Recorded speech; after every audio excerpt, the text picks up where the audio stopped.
बिस्मिल्लाहिर्रहमानिर्रहीम।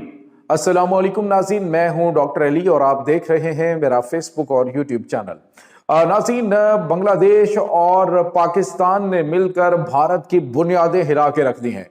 पहली मर्तबा नाज़रीन मुश्तरका हमला किया गया है, जिसके बाद भारत के होश उड़ गए। भारतीय मीडिया पर इस वक्त क्या चल रहा है और इस वक्त किस तरह की वहां पे सिचुएशन है, ये तमाम तर डिटेल्स आपके साथ शेयर करेंगे। जबकि बांग्लादेश की जी जनरेशन के जो वहां पे लोग हैं, उन्होंने भारतीयों की दौड़े लगा दी हैं और पूरे भारत से डिप्लोमेट समेत बड़ी तादाद में लोग जो है वो भागना शुरू हो गए। इसकी ताज़ा तरीन अपडेट आपके साथ शेयर करेंगे। जबकि नाज़रीन, पाकिस्तान के दोस्त मुल्क तुर्की के ऊपर हमला हुआ है। एयरफोर्स ने हरकत में आके एक बड़ी कार्रवाई अंजाम दी है। इसकी भी ताज़ा तरीन तफसीलात आपके साथ हम शेयर करेंगे। वीडियो की तफसील में जाने से पहले अगर आपने हमारे इस चैनल को सब्सक्राइब नहीं किया हुआ तो आपसे गुजारिश है काइंडली इसको सब्सक्राइब कर लें और बेल आइकन को जरूर दबा दें ताकि हमारी आने वाली वीडियो सबसे पहले आप तक पहुंच सकें। नाज़रीन, हम आपके शुक्रगुजार हैं जो आप हमारे वीलॉग्स को देखने के लिए वक्त निकालते हैं और कमेंट सेक्शन में अपनी मोहब्बतों का इजहार भी करते हैं। नाज़रीन, इस वक्त बांग्लादेश के अंदर पारा हाई है शेख उस्मान हादी की शहादत के बाद, जिसका इल्ज़ाम भारत के ऊपर लगाया जा रहा है और भारत इसमें बहुत हद तक मुलविस भी है, क्योंकि जो सस्पेक्ट है जिन्होंने हमला किया उनकी तलाश का सिलसिला भी जारी है और इनके भारतीय होने के हवाले से तस्दीक भी हो चुकी है। और नाज़रीन, खुद भारत की जानिब से इस तरह के बयान दिए गए हैं जिससे साफ पता चल रहा है कि शेख उस्मान हादी को असैसिनेट करने में, शहीद करवाने में अहम तरीन किरदार भारत की खुफिया एजेंसियों ने किया है। और अभी कल ही मैंने आपको बताया था कि भारतीय कर्नल जो है वो जी जनरेशन के सरबराह हसनात अब्दुल्ला जो है उनको भी असैसिनेट करने, उन्हें कत्ल करने की धमकियां दे रहा था और कह रहा था कि अब उसका भी नंबर आ चुका है। और नाज़रीन, यहाँ पे आपको ये बताते चले कि इस वक्त भारत के अंदर एक माहौल बनाने की कोशिश की जा रही है कि शेख उस्मान हादी जो कि इस हमले के अंदर मारे गए, ये इसमें बांग्लादेश के अंदर नफरत फैला रहे थे भारत के खिलाफ। नाज़रीन, शेख उस्मान हादी ने वाज़े तौर पे कहा था कि हमें कोई आका नहीं चाहिए, हमें हमसाया दोस्त मुल्क चाहिए। भारत जो है उसकी पॉलिसीज इस तरह से हैं, इस तरह से उसने हमें घेरा हुआ है कि हम उनकी मर्जी के बगैर ना श्रीलंका के साथ, ना पाकिस्तान के साथ, ना अफगानिस्तान के साथ, किसी भी दोस्त हमसाया मुल्क के साथ हम एक चाय का कप तक नहीं पी सकते। इस तरह से कि हमारी फॉरेन पॉलिसीज जो है उसको जो है वो डिक्टेट कर रहा था। तो इसके साथ ही उन्होंने ये भी कहा था कि हम चाहते हैं ताल्लुकात, लेकिन बराबरी की सतह पे। अब नाज़रीन, मुमकिन तौर पे चूंकि पूरी जो बांग्लादेशी कौम है उसकी उम्मीदों का मरकज़ ये नौजवान बने हुए हैं, तो भारत को आग लगी हुई है कि किसी तरीके से वो इनको साइड पे करे और इसीलिए वो इनको कत्ल करने की धमकियां दे रहे हैं। अब इसके बाद नाज़रीन हुआ ये है कि भारत की जानिब से जो कुछ मुजाहरे भारत के अंदर बांग्लादेश के खिलाफ करवाने शुरू किए गए हैं, इसके बाद से सूरत हाल यकसर तब्दील हो गई है। और अब नाज़रीन, सूरत हाल ये है कि बांग्लादेश के जो शहरी हैं, बांग्लादेश की जो जी जनरेशन है, उन्होंने हमले शुरू कर दिए हैं भारतीयों के ऊपर और उन्होंने कहा कि भारत के जो जितने भारत के साथ जो ताल्लुकात के हवाले से भी नरम रवैया रखते हैं, उनको भी बांग्लादेश से निकल जाना चाहिए। और साथ ही साथ नाज़रीन, डिप्लोमेट्स को निकालने के हवाले से भी मुतालबा किया जा रहा है। हालात काफ़ी ज़्यादा कशीदा चल रहे हैं और इसी सूरत हाल के अंदर एक बड़ी खबर ये आ रही है कि पाकिस्तान और बांग्लादेश ने भारत के ऊपर एक साइबर अटैक किया है। नाज़रीन, ये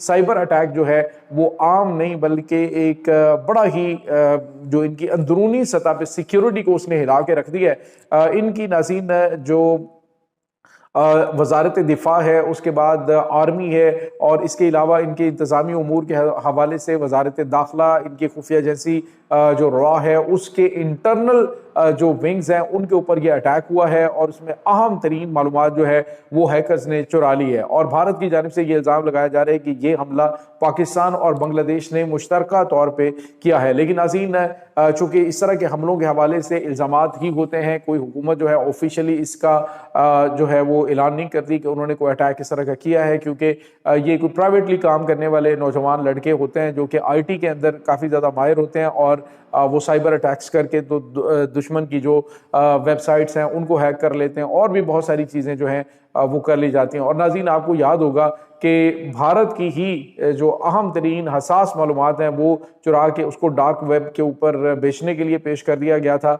भारत से पहले पैसों को मुतालबा किया गया था। तो हैकर्स जो है उनको उनके बारे में कुछ नहीं कहा जा सकता कि वो कहाँ से हैं, लेकिन भारत को चूंकि ऑपरेशन सिंदूर के बाद हर मामले में पाकिस्तानी नजर आ रहा है, क्योंकि पाकिस्तान ने जब साइबर अटैक किया था भारत के ऊपर और पाकिस्तानी एयरफोर्स का जो साइबर विंग है उसने भारत को हिला के रख दिया था, उसकी तमाम तर जो नाज़रीन सिक्योरिटी है, यहाँ तक कि नाज़रीन उसका जो ग्रिड स्टेशन हैं उनको मुकम्मल तौर पे आउट ऑफ कंट्रोल कर दिया था और भारत कई घंटे बिजली की फराहमी से महरूम रहा।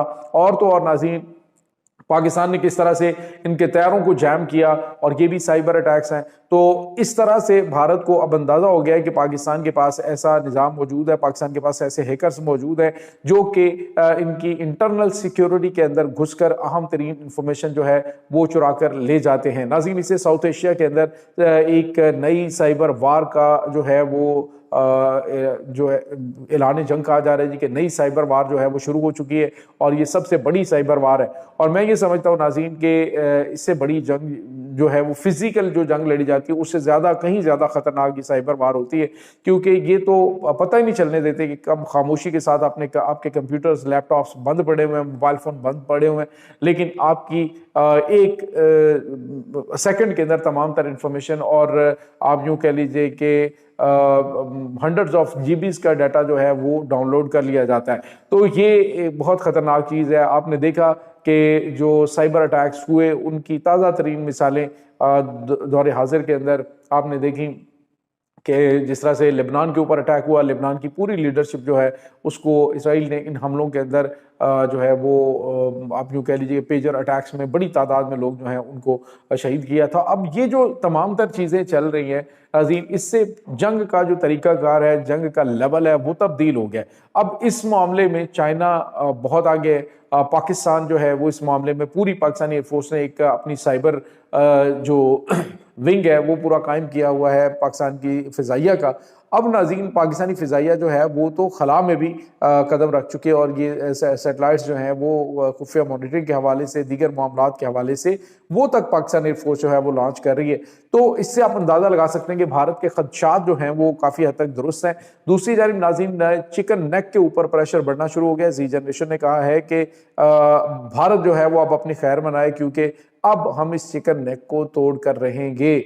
और दूसरी जानिब नाज़रीन, एक और बड़ी और बुरी खबर है, वो है तुर्की के हवाले से। जाके तुर्की ने उस हमले को नाकाम बनाया है, लेकिन ये दूसरा अटैक जो है वो तुर्की के ऊपर हो रहा है। नाज़रीन, ब्लैक सी से होता हुआ एक ड्रोन जो तुर्की की एयर स्पेस में दाखिल होने की कोशिश कर रहा था, उसको पहले जो तुर्की की एयरफोर्स है उसने तबाह किया था 2 दिन पहले, और आज एक बार फिर नाज़रीन जो रूस का एक ड्रोन है वो ये कामकाजी ड्रोन था जो कि हमला करने के लिए शायद आया, या क्या मामला थे।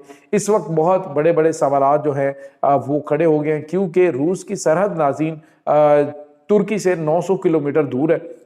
वहाँ से अगर हमला लॉन्च किया गया तो ये पॉसिबल नहीं है। मुमकिन तौर पे जो रशियन वेपन्स हैं उनका इस्तेमाल किसी और जगह से इनके खिलाफ किया जा रहा हो ताकि गलत फहमियाँ पैदा की जा सके। आज भी जो हमला किया गया इसको जो तुर्की की एयरफोर्स है उसने नाकाम बनाया, लेकिन बहुत बड़े बड़े सवालात ज़रूर खड़े हो गए हैं कि तुर्की और रूस के ना तो कोई कन्फ्लिक्ट है, ना ही आपस में इनकी कोई जंग है, तो बल्कि अभी रिसेंटली तुर्कमानिस्तान के अंदर आपको पता है कि मुलाकात भी तुर्की के सदर रजब तैयब एर्दोगान की जो है वो पुतिन से हुई है। लेकिन इसमें ये दूसरी मरतबा जो रशियन ड्रोन्स हैं उनका तुर्की की एयर स्पेस में आना, खुद कुछ हमलावर ड्रोन्स का, ये बहुत बड़े सवालिया निशान है।